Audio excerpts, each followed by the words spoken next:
Never in my life I thought I would see an ending like this. Lively to Williams. Williams on the drive, goes underneath layup. He puts it in. Unbelievable. The Cardiac Bulls strike again. Put some respect on Gucci Mane's name. Bang, bang, bang. An unlikely hero emerged for the Rockets. Sprays it out to the wing. Holiday. A silencer applied to the crowd here. And we got some love spilling out on the court. But let's start in Dallas, where the Mavs and my Knicks were trading blow for blow throughout the whole game, with neither team backing down. Russell back up top to Marshall. Again, a wide open look, and that's good. Just what you talked about, ladies, with 1.4 left here in the quarter. Nice pick and roll and the slam. Karl Anthony Towns with authority.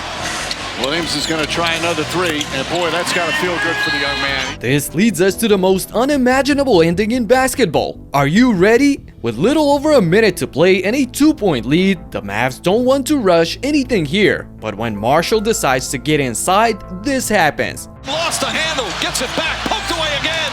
Hart the ball, 3-on-1 break. Shamet kicks it out, Brunson. Brunson back to Shamet, corner three, bang! And the Knicks take a 1-point lead with 1:02 to play. The Knicks turn defense into offense to take over the lead. And after a couple of free throws by D'Lo on the other end, which he split, we got Landry Shamet wide open again. Nice pass inside to Hart. Couple of fakes, left the layup, won't go, gets his rebound. Back to Shamet, tries another three, puts it in! Back-to-back threes for Landry Shamet off another offensive rebound. J. Kidd uses his last timeout, and now it's time for Dallas to return the blow. They put their fate in Captain Clay's hands, but now fires up a three. Rebound Robinson. Thompson airballs the three, and the Mavs have to play the foul game, sending Shamet to the line, who lets the pressure get to him and misses the first shot. As an 83% free throw shooter for his career, I expect Landry to swish the second, but he misses again. With the shot clock turned off, Dallas is looking for a savior to hit a three. Brandon Williams has it. Williams looking for an opening, puts up a three. Won't go. Robinson the rebound, and he's immediately fouled. Ooh, I already saw this one going through the net, but luckily for my Knicks, the ball rims out, and now Mitchell Robinson, who's the worst free throw shooter in all of New York, has the game in his hands. Come on, Mitch, we just need one. Nope. He misses both of them, and Josh Hart immediately fouls PJ Washington on the rebound to not allow the three. So now he'll go to the line to shoot 2 free throws. PJ trades the first and tries to miss the second, but watch what happens. It's not so easy to miss deliberately. Washington knocks it down. I think he might have been trying to miss that. The high arc. Like intentionally short. Yeah, exactly. And he looked like he was frustrated, and Jason Kidd was Let's check in with George. Guys, I saw he didn't try to miss it on purpose. He was immediately shaking his head, talking to his teammates, walking back to the bench. So he definitely tried to miss it, Mike. With 5.9 on the clock, Hart finally finds Brunson, who's shooting 86% from the charity stripe this season, plus his nickname is Captain Crunch Time for a reason, right? Well, First one is no good. Unbelievable. Jalen misses the 5th consecutive free throw for the Knicks in the last 20 seconds of the game. Are you kidding me? At last, he breaks the spell, but the Mavs still have 3.8 seconds for a chance to tie or win the game. Fouls to give. Dallas with a chance to tie or win it. Let's go back. PJ Washington to inbound. Looking for Brandon Williams. Lobs it up top to Lively. Lively to Williams. Williams on the drive, goes underneath layup. He puts it in! Brandon Williams flashes before my eyes all the way to the bucket for the and one. At least that's what I was thinking, as well as the entire arena at the moment. But then I hear An offensive foul called on Williams. This is unreal. Dallas has no timeouts left, which means they cannot challenge the call, and New York somehow escapes with the win. On the replay, we see a little bump by Shamet before the hook by Williams, so I'll gladly take this call and this absolute chaos of a win. Anyway, we're moving on to Portland for another wild finish. However, things didn't look that way early in the 4th quarter because the Bulls had a 21-point lead. What could possibly go wrong for them? How about a quick 13-0 run by the Blazers? Let's credit. Here's Grant on the take. It's a 10-0 Portland run. It's Grant stepping in. Oh, he's trying to draw a foul. Get the rebound. Yeah, they swallowed the whistle. Well done on that. But Kling, an offensive rebound and a dunk. And after Ayo Dosunmu was able to cut the run with his layup in the early offense, Portland continued chipping away at the deficit. Avdia gives it up. Grant, triple goes. He's the only guy that's knocked down consistently a three-point shot tonight. The Bulls led by 21. Avdia ducks in and scores. Another 5 unanswered points, and we got ourselves a ball game. Deni Avdia is putting up all-star numbers this season, and he brought the intensity again in the clutch. Avdia with a good catch and steps in to roll it home. Grant gives wide open Avdia. He ties it up. Deni ties the game for complete madness in the arena. The Bulls on the other end prolonged their misery with Vooch missing the point-blank floater here. So the Blazers try to complete the incredible comeback on the next play. Back to the rim, leaves Klingon. He's fouled and one. Avdia finds Klingon down low, who converts the and one, capping off an improbable 31-7 stretch in the last 9 minutes of action. But the Bulls' problems don't end here. On the jump ball, White gets the ball but inexplicably throws it ahead for Giddey, who didn't expect the pass, and now they must foul to stop the clock. Deni hits the first shot, rounding out to a 30-point triple-double, but he misses the second free throw to give Chicago some kind of hope. White sets his feet and hits a three.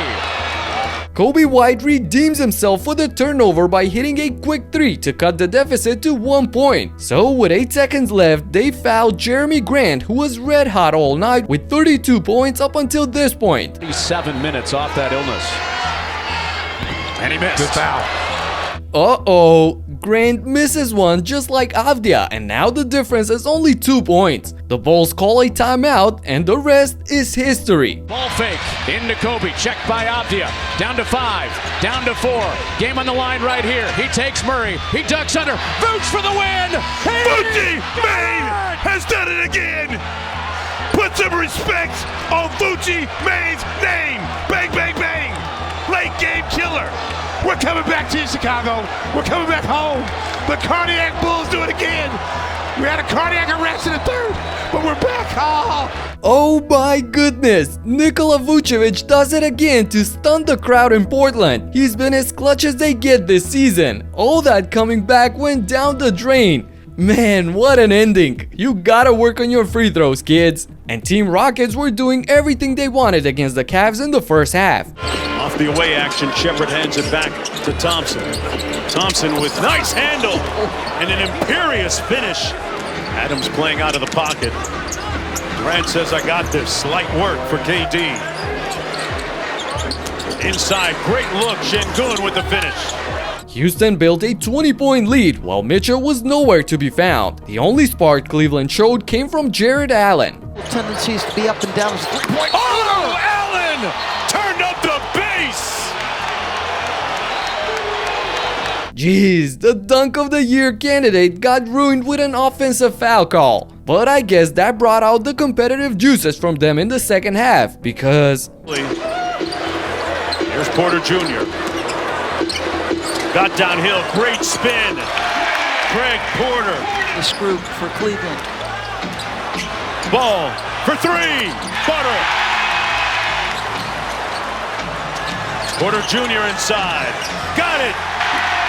After trailing by 22 early in the third, the Cavs went on a monster 23-5 run to end the quarter in style. And they played some phenomenal defense during the stretch as well. It seemed like every possession by the Rockets ended up with a turnover or with a very tough shot. Saw 2, good high hands, got it back, and they forced now a member of the Cavaliers.